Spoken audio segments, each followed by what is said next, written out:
Selamat pagi umat Tuhan. Sepertinya masih kepagian ya. Selamat pagi umat Tuhan. Semangat. Semangat pagi hari di hari ulang tahun Pelkat PKP yang ke-60. Ada nuansa pink, ada nuansa ungu, dan juga ada nuansa warna-warni di pagi hari ini. Pembacaan kita atau firman Tuhan kita pagi hari ini terlihat atau ada kata empati di dalamnya. Apa sih empati itu? Empati itu adalah suatu rasa atau kemampuan untuk kita memahami dan merasakan apa yang dirasakan oleh orang lain. Empati juga berarti sesuatu dari sudut pandang orang lain. Itulah yang terjadi dalam pembacaan kita pagi hari ini yang terjadi pada Nehemia. Saat itu Nehemia menjadi seorang juru minum raja, Raja Artasasta, yang saat itu berada di kompleks kerajaan yang jauh dari kota Yerusalem. Saat itu Raja Artasasta yang menguasai Yerusalem. Dan pada saat pembuangan itu, bangsa Israel beberapa ada yang hidup di dalam lingkungan kerajaan Artasasta dan ada juga yang dipulangkan ke kotanya. Nah, mereka yang dipulangkan ke kotanya seperti biasa, mereka kalau sudah salah arah ingin membangun kembali kota Yerusalem. Saat itu, saudara atau teman dari Nehemia, Hanani, berasal dari Yerusalem, datang ke kerajaan Raja Artasasta. Dia bertemu dengan Nehemia dan Hanani menceritakan keberadaan bangsa Israel yang hidup di tembok Yerusalem. Mereka sangat menderita karena tembok Yerusalem berkali-kali diruntuhkan pada saat itu. Saat itu timbul rasa empati dari Nehemia. Apa yang dilakukan Nehemia? Padahal saat itu Nehemia sebagai juru minum raja artinya mempunyai posisi yang penting di dalam kerajaan kekuasaan Raja Artasasta.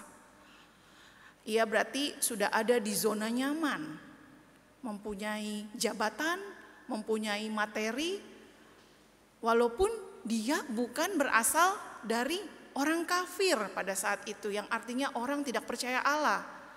Tetapi Nehemia orang Israel, berasal dari Yerusalem, bisa menepati atau menduduki satu jabatan yang penting di dalam kerajaan itu. Tetapi Nehemia tidak melihat jabatannya sebagai sesuatu yang nyaman dan melupakan bangsanya. Saat ia mendengar berita tentang Yerusalem, tentang sebangsanya yang menderita, apa yang ia lakukan? Ia berdoa. Tidak hanya berdoa, ia meratap dan ia berpuasa. Ia memohon kepada Tuhan. Tuhan, tolong anak-anakmu, tolong bangsa ini. Dia tidak mendoakan dirinya sendiri, tetapi dia juga mendoakan bangsanya. Bahkan ia mendoakan Raja Artasasta itu sendiri. Untuk apa? Untuk bisa memberikan izin bagi Nehemia untuk pulang, untuk kembali ke Yerusalem, untuk membangun Yerusalem kembali. Kita bisa membaca dalam ayat per ayat bagaimana doa yang dinaikkan oleh Nehemia kepada Tuhannya, Ia tidak hanya berdoa langsung memohon kepada Tuhan, tetapi apa yang ia lakukan? Saat kita membaca ayat per ayat, kita dapat melihat bahwa sebelum ia menaikkan doanya, sebelum ia menaikkan permohonannya, ia mengangkat puji-pujian kepada Tuhan. Ia memuji Tuhan dengan segala kebesaran yang pernah Tuhan buat di dalam kehidupan bangsa Israel. Setelah itu, dia memohon ampun kepada Tuhannya. Ia mengaku dosanya. Dosa bangsa-bangsa Israel yang pada saat itu mungkin melukakan hati Tuhan.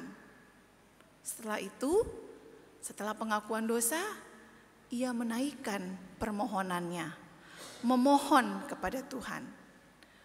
Bapak Ibu, dari firman Tuhan yang kita baca pagi hari ini, bagaimana firman Tuhan ini mengajarkan kepada kita dua hal. Bagaimana kita peka terhadap penderitaan orang lain, dan bagaimana cara kita berdoa dengan baik dan benar. Yaitu ada step-stepnya atau ada langkah-langkahnya seperti liturgi GPIB pada umumnya. Kita datang memuji Tuhan. Setelah itu kita ada pengakuan dosa yang tadi telah kita lakukan bersama. Dan setelah itu kita menaikkan permohonan kita melalui doa syafaat. Dan kita akan pulang kembali ditutup dengan berkat. Ini yang dilakukan atau yang diajarkan Nehemia melalui pembacaan kita pada pagi hari ini. Bapak Ibu, di dalam kehidupan kita sebagai pribadi lepas pribadi, terkadang kita menemui masalah di dalam kehidupan kita.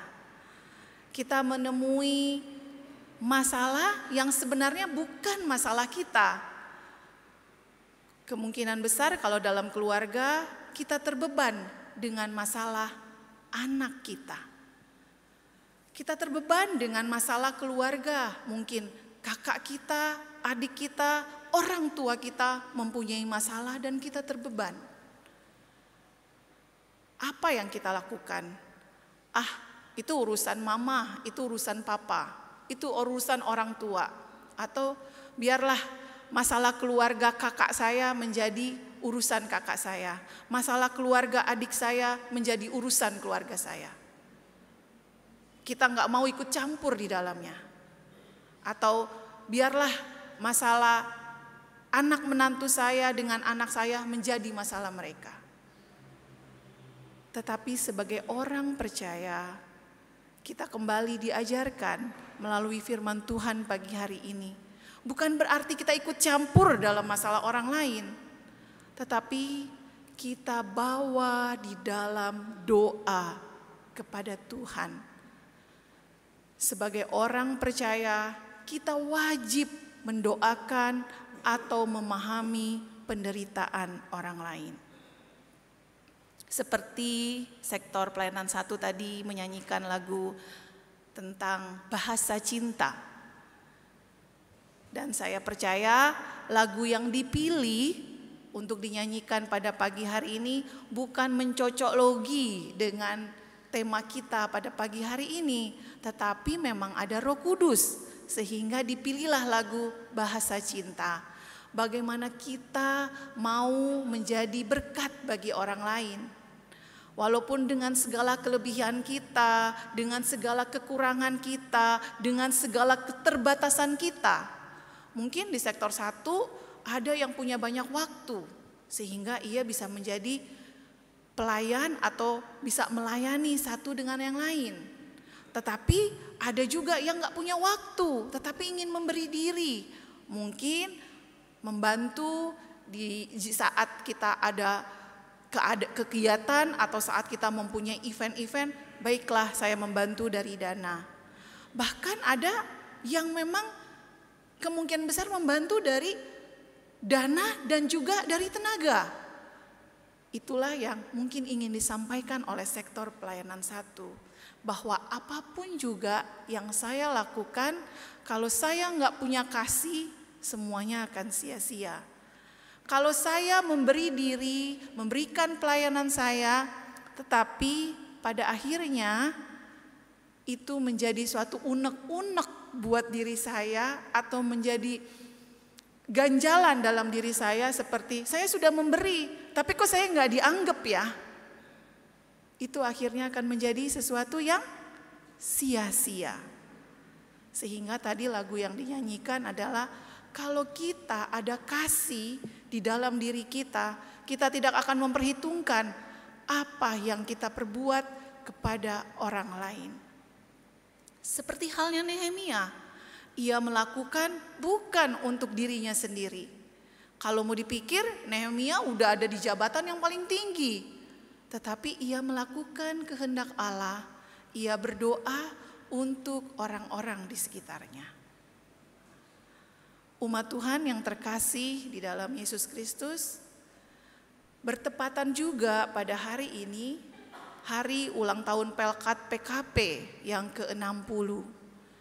Dari usianya udah lansia sebenarnya ya, kalau bisa dikatakan ya, sudah 60 nih Pelkat PKP. Artinya orang-orang yang duduk di dalam kepengurusan PKP adalah orang-orang yang bijaksana sesuai dengan usianya. Dan kita berharap pengurus PKP yang saat ini sudah mendekor dengan warna ungu dan warna pink, menambah keceriaan kita di pagi hari ini saat kita datang ke rumah Tuhan, adalah orang-orang bijaksana yang dapat membuat program-program PKP menjadi lebih hidup di GPIB Surya Kasih. Pertanyaannya, kenapa doa identik dengan perempuan? Coba, sekarang saya balik lagi pertanyaannya, saya ulang kembali. Lebih banyak siapa yang berdoa? Laki-laki atau perempuan? Sama? Setuju kalau sama? Setuju, laki-laki yang ngomong setuju gitu ya. Dari sebelah kanan saya, kebetulan hari ini yang tugas saya hanya wanita sendiri, jadi laki-laki setuju, kencang banget suaranya. Saya bertanya kepada jemaat, siapalah yang lebih banyak berdoa, laki-laki atau perempuan? Perempuan, setuju ya perempuan ya. Kalau saya waktu ditanya siapa yang lebih banyak berdoa, laki-laki atau perempuan? Perempuan dong, kenapa?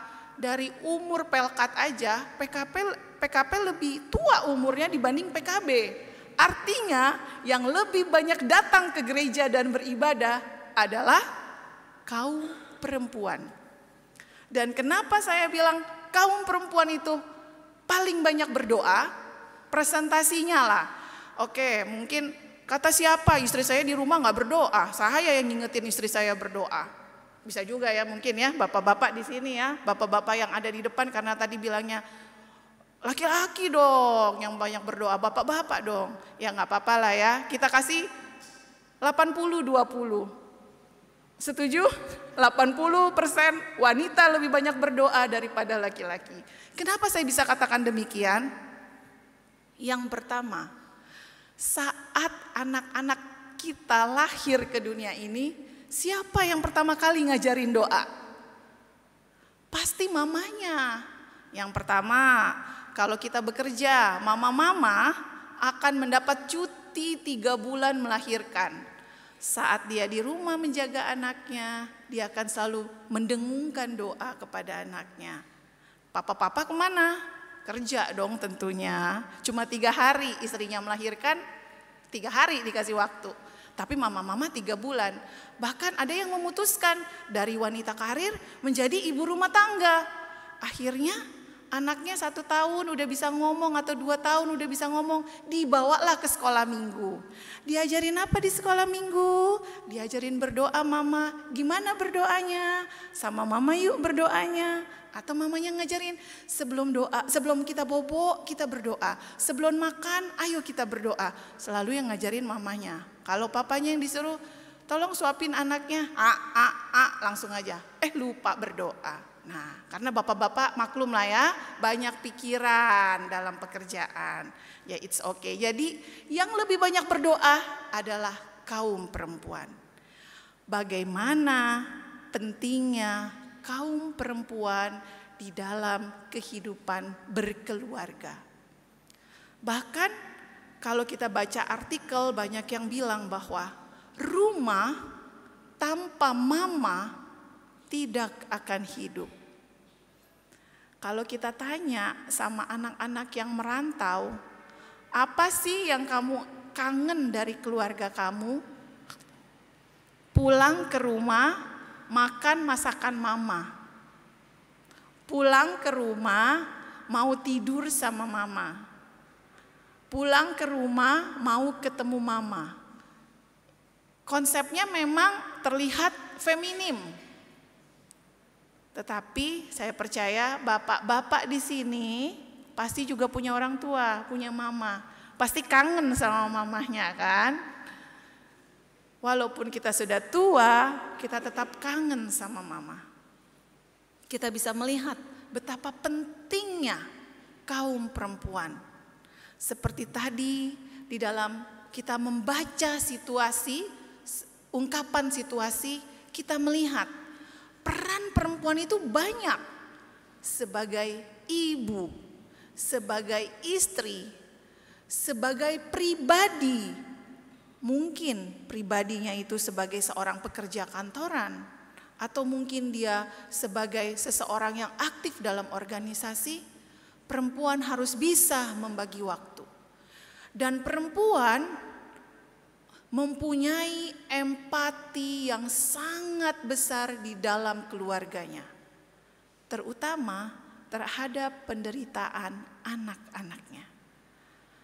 Hati mama akan tercuil sedikit saat papa memarahi anak-anaknya. Hati ibu akan menangis saat melihat anak-anaknya sakit. Demikian pentingnya peranan perempuan, besarnya empati perempuan. Bukan saya bilang laki-laki yang hadir pagi hari ini tidak mempunyai empati, tidak. Hari ini kita belajar dari Nehemia yang mempunyai empati besar terhadap bangsanya.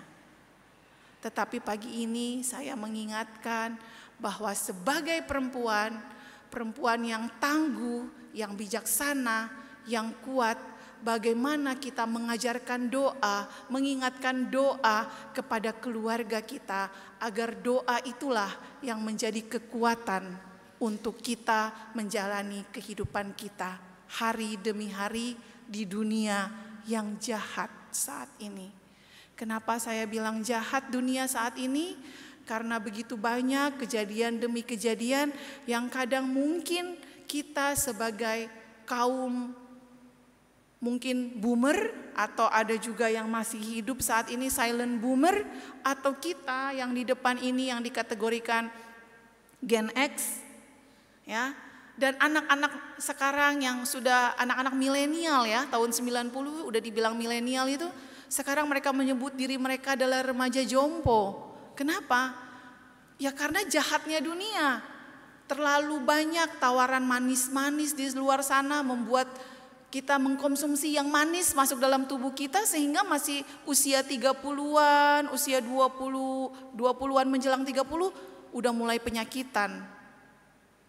Itulah kenapa kita diingatkan oleh firman Tuhan bagaimana kita harus hidup bijaksana, bagaimana kita harus berdoa senantiasa di tengah dunia yang jahat ini. Bapak Ibu, pagi hari ini saya mempunyai satu cerita. Ada seorang anak kecil, ia akan mengikuti perlombaan lari. Nah, ataupun karena di sini ada dua adik kecil yang hadir ya pada pagi hari ini ikut ibadah subuh, ikut sama mama papanya ya, adik PA ikut ibadah pagi hari ini. Ada dua anak kecil lagi ikut lomba gambar loh. Nah, waktu ikut lomba gambar, anaknya ketakutan. Terus dia berdoa sungguh-sungguh. Setelah dia mengikuti perlombaan, ternyata dia menjadi pemenangnya. Wah, dipanggillah juri. Wah, selamat ya buat adik Stevi karena sudah memenangi lomba mewarnai dan menggambar. Hore! Adik Stevi, tadi kamu berdoa ya biar kamu menjadi pemenangnya hari ini. Wah, berarti kamu hebat ya, doa kamu didengarkan oleh Tuhan. Terus adik Stevinya jawab, kalau aku berdoa, aku menjadi pemenang, itu rasanya tidak adil. Karena semua yang ikut lomba di sini pasti adalah orang-orang yang terbaik. Tetapi tadi aku berdoa, biar Tuhan kasih aku kekuatan untuk tidak menangis kalau aku kalah. Wow, jurinya dari yang senang, happy karena merasa bahwa anak kecil ini menjadi contoh saat berdoa dengan sungguh-sungguh ia mendapatkan keinginannya. Jurinya menjadi lebih terkejut bahwa anak kecil ini adalah anak yang bijaksana. Ia tidak berdoa untuk dirinya sendiri untuk menjadi pemenang, doa sebagai doa yang egois ya kalau menurut saya ya, siapapun ingin menjadi pemenang. Tetapi dia mohon kekuatan kepada Tuhan agar ia bisa menerima kekalahan. Umat Tuhan yang terkasih, pagi hari ini saya pun mau mengingatkan bahwa setiap doa yang kita panjatkan, setiap doa yang kita naikkan, permohonan yang kita naikkan, terkadang belum tentu dikabulkan Tuhan. Tetapi kita minta Tuhan agar kita dikuatkan untuk menjalani kehidupan kita dan terutama kita hidup menjadi berkat bagi orang lain. Kita berempati satu dengan yang lain, kita mengasihi satu dengan yang lain dengan mengikuti teladan Tuhan Yesus, tidak mementingkan diri sendiri. Amin.